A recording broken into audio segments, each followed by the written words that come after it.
Salut à tous, c'est Guillaume. Aujourd'hui, j'ai le Cap Griné juste derrière moi. Et ce dont je vais vous parler, c'est de la retraite. En fait, on va regarder si on a les moyens d'obtenir un complément de retraite de 1 000 € par mois. Vraiment, si c'est possible pour nous, si c'est accessible et combien ça nous coûterait par mois pendant la carrière de préparer un complément de retraite de 1 000 € par mois. Parce que nous, les auxiliaires médicaux, on a bien compris qu'on payait beaucoup de Carpinco, mais pas pour nous. On paye pour les anciens auxiliaires médicaux. Alors, il est intéressant de voir quel effort il faut fournir pour ça.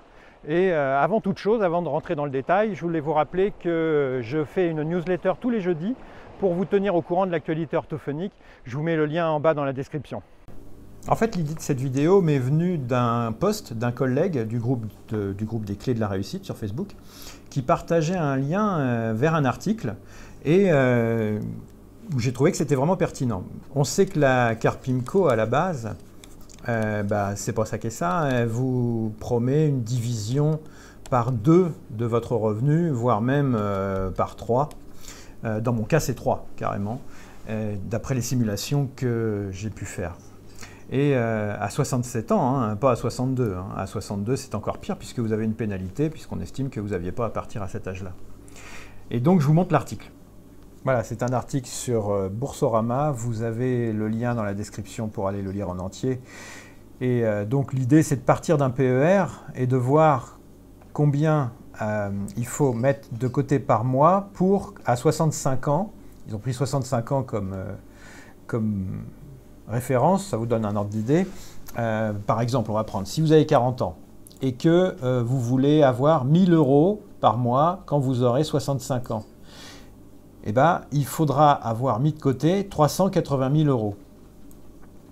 Et à 40 ans, combien faut-il épargner tous les mois pour disposer de 380 000 € à 65 ans? Eh ben, à l'heure actuelle, avec un rendement de 1,8%, eh ben, il faudrait épargner 1 000 € par mois pour avoir 1 000 € par mois à 65 ans. Et ça, c'est possible avec certains fonds sécurisés. Par contre, si vous voulez avoir un rendement un peu plus important, là, il faut aller vers les fonds plus risqués. Mais si vous avez 40 ans, vous avez encore 25 ans devant vous, vous pouvez aller au moins sur une partie de votre épargne sur des fonds risqués.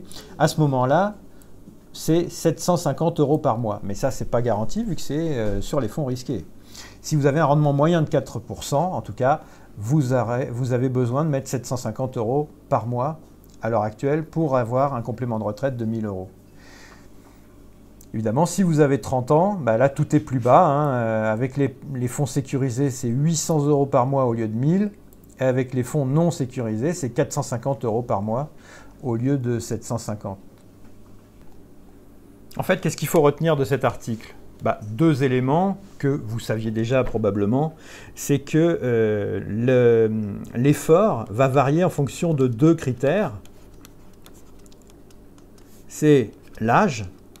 Plus vous commencez tôt, moins l'effort devra être important pour compenser les faiblesses de la Carpinco. Et aussi le risque que vous acceptez.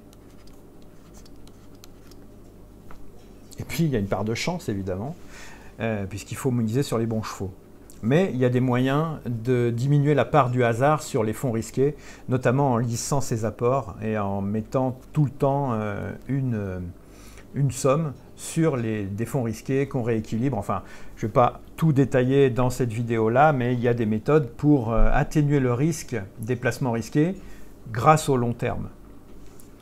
En fait, il faut bien voir une chose. Je vais effacer, voilà.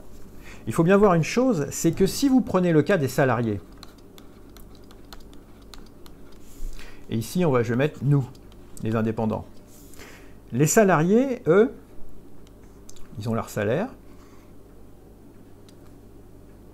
sur lequel il y a une partie qui part en impôt sur le revenu. Donc ça, c'est le salaire net. Nous, l'équivalent, c'est notre bénéfice non commercial, BNC, avec une partie, pareil, qui est écrémée par l'impôt sur le revenu. Les salariés, en plus, dans leurs revenus, il y a des cotisations. Beaucoup de cotisations. Vous avez les cotisations salariales, c'est pas tout à fait à l'échelle. Et vous avez les cotisations patronales.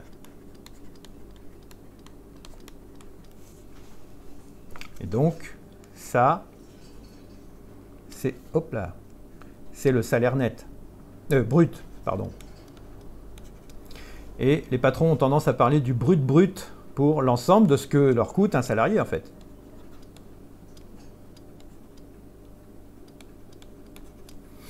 Avec toutes les cotisations.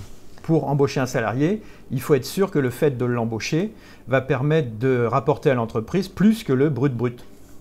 Alors nous, l'équivalent de tout ça, ben, si on prend les cotisations salariales, l'équivalent des cotisations salariales, nous, c'est URSSAF et Carpinco.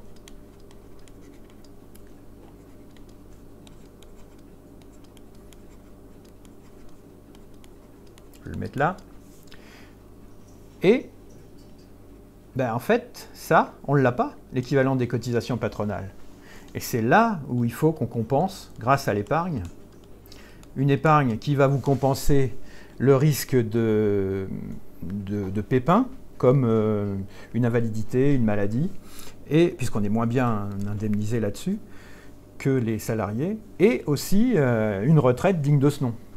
Donc en fait, l'équivalent des cotisations patronales, c'est l'épargne. Et ça, on n'en a pas toujours bien conscience quand on commence sa carrière. C'est que, en fait, notre protection sociale, c'est que ça. Cette partie-là. Et que donc, il faut se la fabriquer soi-même, il faut la compléter soi-même, si on veut avoir un niveau de protection équivalent à celui des salariés, par l'épargne.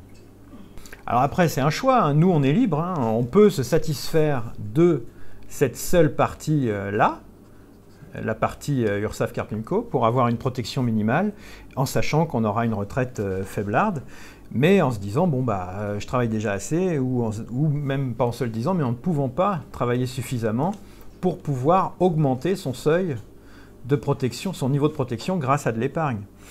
C'est un choix pour certains et c'est une contrainte pour d'autres. Et on sait bien que la plupart d'entre nous ajoutent une petite partie d'épargne, mais souvent elle n'est pas suffisante. Quand on voit les chiffres de l'article, en fait, je trouve que c'est un article coup de pied, en fait, coup de pied au derrière, pour nous motiver à avoir une partie épargne suffisante pour avoir un niveau de protection suffisant, notamment pour la retraite. Alors après, que faire comme épargne? Ça, c'est un vaste sujet. Cette vidéo-là ne va pas me permettre de vous raconter tout ce que j'ai raconté dans la formation Sécuriser votre avenir, notamment. Mais on a parlé du PER, du plan épargne retraite, dans l'article. Mais il y a une vaste palette. Hein. Évidemment, vous avez l'assurance vie dont tout le monde a entendu parler, soit sur des fonds sécurisés, soit sur des unités de compte qui sont plus risquées, soit un mix des deux qu'on sécurise progressivement. Vous avez le PEA qui, à mon avis, est un incontournable assez méconnu dans nos métiers, le plan d'épargne en action, qui permet aussi une belle défiscalisation, comme l'assurance vie, une belle défiscalisation des gains sur des actions européennes. Vous avez l'immobilier, évidemment, tout l'immobilier, soit en direct, soit en SCPI ou en OPCI, donc la pierre papier. Là, j'ai fait une formation aussi là-dessus, la formation l'immobilier pépère. Vous avez aussi plein de placements défiscalisants, que ce soit dans l'immobilier ou dans des actions comme les FCPI, les FIP, les SOFICA. Ça, c'est des placements défiscalisants. Il y a tout un tas de solutions possibles qui permettent de gonfler progressivement, de constituer un patrimoine qui vous permettra d'avoir cette protection supplémentaire qui correspond en gros aux cotisations patronales, en fait, puisqu'on n'a pas de patron. Mais le tout, c'est de le vouloir. Alors, vous voyez, en résumé, on ne peut pas se dire qu'on va mettre tranquillement 100 € par mois et qu'on peut ne plus y penser et que c'est bon, on a fait ce qu'il fallait, on est un adulte responsable. Il faut déployer une stratégie de long terme et la suivre et être tenace et persévérant. L'alternative, c'est facile, hein, c'est carpe diem, tranquille, en mode cigale. De plus en plus de collègues me disent qu'ils ont choisi plutôt cette option-là et qu'ils ne vont pas trimer pendant toute leur carrière, alors que si ça se trouve, ils vont faire une crise cardiaque à 60 ans. C'est une opinion qui se défend, hein, mais c'est s'exposer à une humiliation qui est de demander à ses enfants de faire jouer la solidarité familiale si finalement vous vivez jusqu'à 80 ans et que vous n'avez plus les moyens d'assurer votre subsistance à cause de l'inflation.